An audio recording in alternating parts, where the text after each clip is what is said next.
Müasir dövrdə bu qədər bərbəzək, bu qədər inkişaf, elmi, texnoloji inkişaf, yenə də görürsən ki, insan qəmgindir, insan narahatdır, intihar halları çoxalır, psixoloqların sayı çoxalır, insanlar günü-gündən narahatçılıqları artır.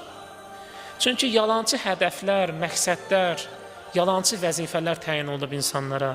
İnsanları robot vəziyyətinə salıblar, robot kimi idarə edirlər. Sən belə olmalısan, sən elə etməlisən, sən filan vəzifəni əldə etməlisən. Elə bir vəziyyət yaranıb ki, müasir dövrdə heç özümüzdən soruşa bilmirik ki, mən niyə varam?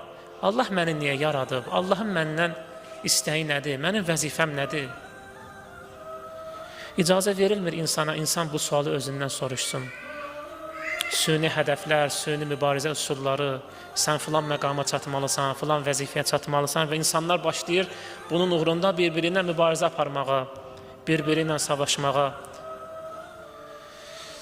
Yeri gəldikdə istənilən yola əl atır. İndi biri əldə edir, biri əldə etmir, bunda başqa bir problem meydana çıxır. Əldə etməyən başlayır başqasına paxıllıq eləməyə, həsəd eləməyə, başqasının torbasını tikməyə. Yəni, bütün bu görünən hadisələrin arxasında bir səbəb var.